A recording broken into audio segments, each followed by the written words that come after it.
Cluster news today और मैं हूं आपके साथ मानवी ठाकुर। शुरुआत करते हैं आज की खास खबरों से। दिल्ली एनसीआर में सभी आवारा कुत्तों को 8 सप्ताह के भीतर आश्रय गृहों में भेजने के सुप्रीम कोर्ट के आदेश पर पशु अधिकार कार्यकर्ता मेनका गांधी ने कहा कि दिल्ली में कुत्तों के लिए एक भी आश्रय गृह नहीं है। 3 लाख कुत्तों को कहां डालेंगे? पहले 3000 पाउंड बनाने पड़ेंगे। 1 पाउंड को बनाने में 4 से 5 करोड़ रुपए लगेंगे। 1.5 लाख लोगों को सफाई के लिए रखना पड़ेगा। इनका खाना बनाने के लिए किसी को लगाना होगा। क्या आप हर हफ्ते 5 करोड़ रुपए खर्च करने के लिए तैयार हैं? ये नामुमकिन है।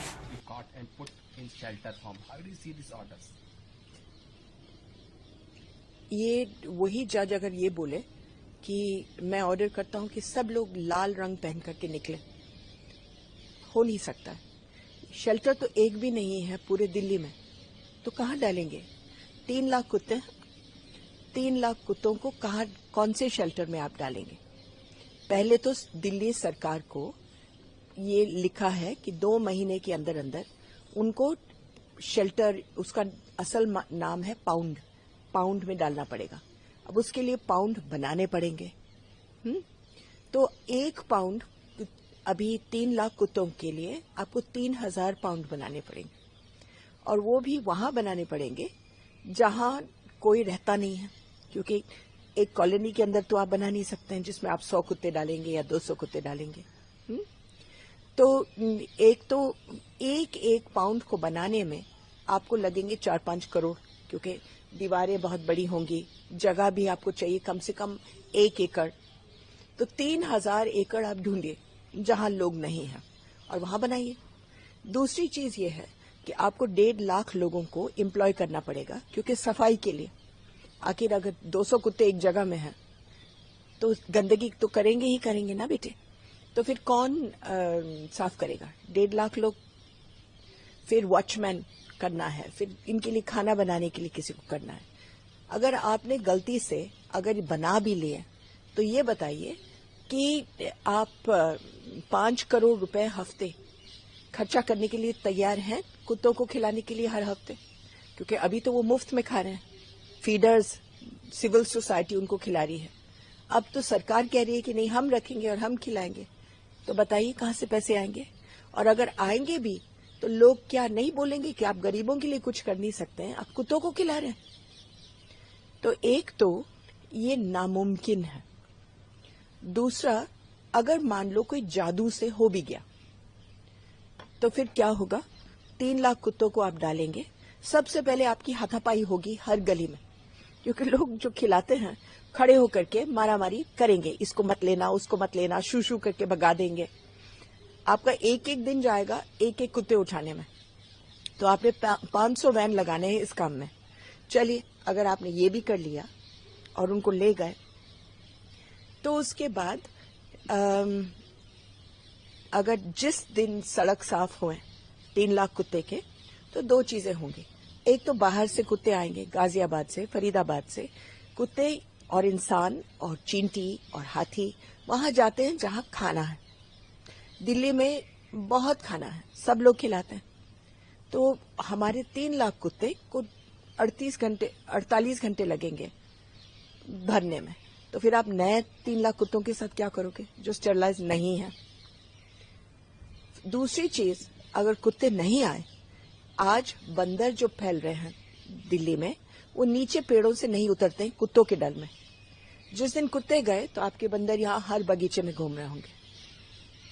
ये हुआ था पेरिस में 1880 में, जब उन्होंने सारे कुत्ते बिल्ली को मार डाला। 1 हफ्ते के अंदर अंदर कोई नहीं रह सकता था उस शहर में, क्योंकि सारे चूहे भर गए थे नालों में। तो उनको बुलाना, मतलब लाना पड़ा दूर से, फिर कुत्ते और बिल्ली। तो हर एक चीज की अपनी अपनी महत्व होता है। केवल कहना कि सारे कुत्तों को डालो पाउंड में, ये तो कोई राजा जैसे बोलता है ना कि पानी के लहरों को रोक दो, ये वही वाला जजमेंट है। मगर मैं एक और चीज कहना चाहती हूं, और वो ये है कि ये 2 बेंच का जजमेंट था, जो 2 बेंच का ऑर्डर था, 2 जजेस बैठे थे। इससे पहले सुप्रीम कोर्ट में 2 बेंच का ऑर्डर था, जस्टिस माहेश्वरी का। तो क्या उनका चलेगा या इनका चलेगा? क्योंकि जस्टिस माहेश्वरी ने कहा सब कुछ बहुत ठीक है, थोड़ा सा इसको और अच्छा कर दो, बस। अब ये और ये तो बिल्कुल एक जैसे हुए, दोनों अलग अलग ऑर्डर्स आए हैं सुप्रीम कोर्ट से, तो कौन माना जाएगा? सुप्रीम कोर्ट की ओर से ये भी कहा गया है कि डॉग्स बाइट्स की घटनाएं लगातार बढ़ रही हैं, उसको देखते हुए ये ऑर्डर्स दिया गया है। इसके साथ ही मेयर का भी इस पर बयान आया। तो मैं ये कह रही हूँ, डॉग बाइट्स पता नहीं बढ़ रहे हैं कि नहीं बढ़ रहे हैं, लेकिन हाँ, मीडिया उनके बारे में ज्यादा लिख रही है, और वो इसलिए है बेटा, डॉग्स तभी बाइट करते हैं जब आप उसको उठा करके जहां रहता है उसको उठा करके रिलोकेट करो। अब मेरी कॉलोनी से उठा करके आपकी कॉलोनी में डालेंगे तो जाहिर है कि वो अकेला महसूस अपने आप को होता है, उसको चोट लगी है, लोग उसको डंडों के बाहर, वहां के कुत्ते उसको मारने के लिए तैयार है, किसी ना किसी को तो काटेगा। अब क्या हो गया है कि इस शहर के RWA रात को वैन्स बुला बुला करके कुत्ते उठवाते हैं ऑन पेमेंट और इधर उधर फिकवाते हैं हर एक गली में। अब ज्यादातर जहां फिकवाते हैं वो गरीबों के यहाँ, तो गलियों में जब नए नए कुत्ते आते हैं तो इतने भरे हुए होते हैं वो गलियां पहले से ही कि वहां मारामारी हो जाती है और फिर कुत्ते काटते हैं। तो अगर रिलोकेशन बंद कर दो, ये सब काटना पीटना बंद हो जाएगा। मैम, जिम्मे सिटी को दी गई है तो उस पर मेयर का भी स्टेटमेंट आया, उन्होंने कहा 6 हफ्ते का समय लगेगा। अब मेयर बहुत बहादुर इंसान है, 6 हफ्ते में वो 3000 जगह ढूंढ करके उनको बना भी पाएंगे और कुत्तों को भी पकड़ करके डाल देंगे और उनके खाने का इंतजाम भी करेंगे। दिल्ली को इस जजमेंट पर 15,000 करोड़ रुपए देना पड़ेगा शुरू में ही। तो आप इतनी बहादुरी करना चाहते हो तो हमें दिखाइए 6 हफ्ते में क्या करता है।